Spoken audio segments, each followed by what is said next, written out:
Her Highness, Excellencies, Ladies and Gentlemen, 16वें BRICS summit के शानदार आयोजन के लिए मैं राष्ट्रपति पुतिन को हार्दिक बधाई देता हूं और ब्रिक्स से जुड़े नए साथियों का भी एक बार फिर से हार्दिक स्वागत करता हूं। नए स्वरूप में ब्रिक्स विश्व की 40% मानवता और लगभग 30% अर्थव्यवस्था का प्रतिनिधित्व करता है।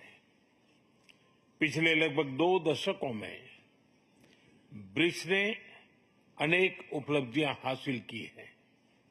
मुझे विश्वास है कि आने वाले समय में यह संगठन वैश्विक चुनौतियों का सामना करने के लिए और अधिक प्रभावी माध्यम बनकर के उभरेगा।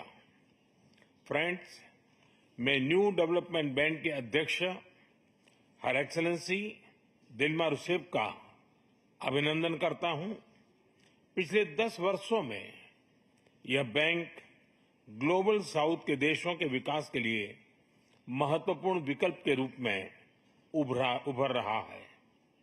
भारत के गिफ्ट सिटी के साथ साथ अफ्रीका तथा रूस में रीजनल सेंटर्स के खुलने से इस बैंक की गतिविधियों को बल मिला है और लगभग $35 बिलियन के डेवलपमेंट प्रोजेक्ट्स सैंक्शन किए गए हैं। एनडीबी को डिमांड ड्रिवन सिद्धांत पर काम करते रहना चाहिए और बैंक का विस्तार करते हुए long term financial sustainability, healthy credit rating और मार्केट एक्सेस सुनिश्चित करने पर प्राथमिकता रहनी चाहिए। फ्रेंड्स, नए स्वरूप में ब्रिक्स $30 ट्रिलियन से भी ज्यादा बड़ी इकोनॉमी है। हमारे आर्थिक सहयोग को बढ़ाने में ब्रिक्स बिजनेस काउंसिल और ब्रिक्स विमेन बिजनेस अलायंस की विशेष भूमिका रही है।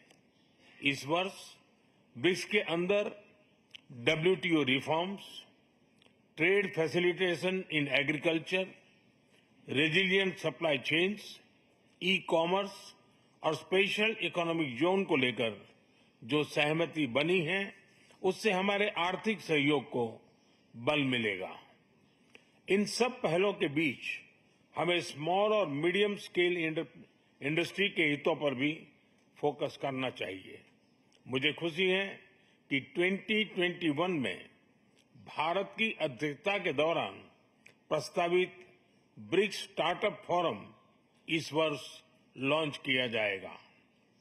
भारत द्वारा दिया गया रेलवे रिसर्च नेटवर्क का इनिशिएटिव भी ब्रिक्स देशों के बीच लॉजिस्टिक्स और सप्लाई चेन कनेक्टिविटी बढ़ाने में अहम भूमिका निभा रहा है।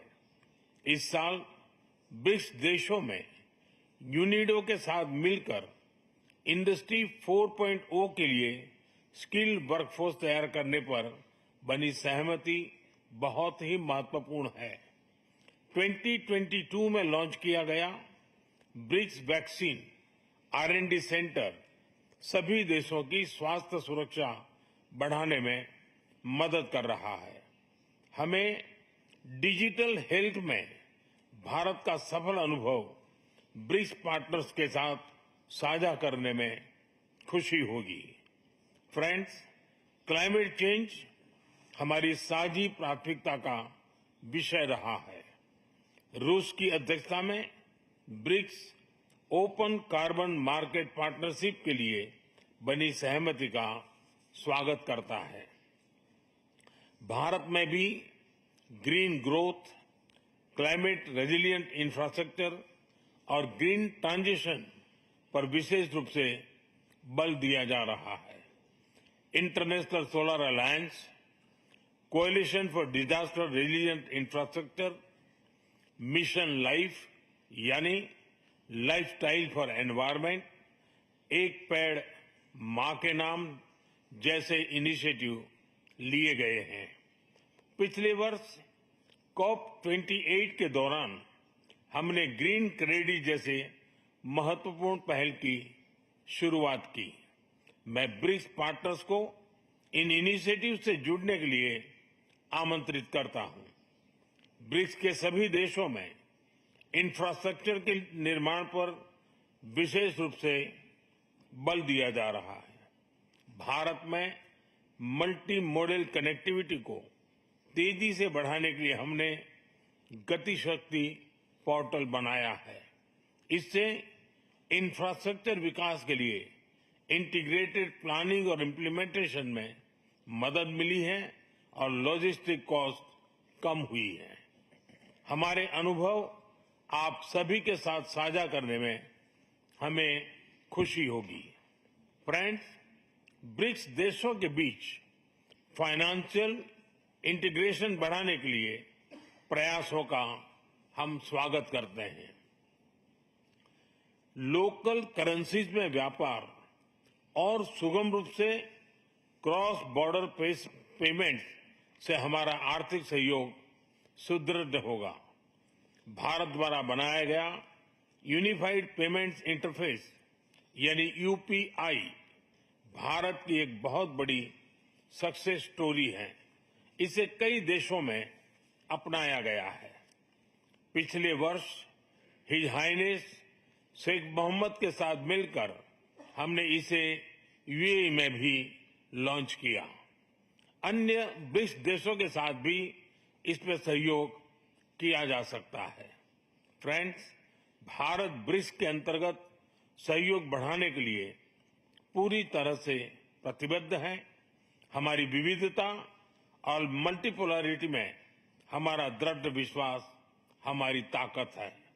हमारी यही ताकत और मानवता में साझा विश्वास हमारी भावी पीढ़ी के समृद्ध और सशक्त भविष्य को सार्थक रूप देने में सहयोग होगा।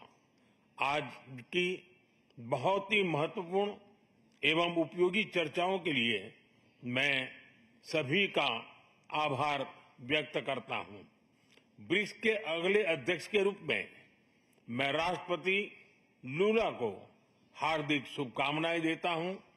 भारत आपकी ब्रिक्स अध्यक्षता की सफलता के लिए अपना पूरा सहयोग देगा। एक बार फिर राष्ट्रपति पुतिन और सभी लीडर्स का बहुत बहुत धन्यवाद।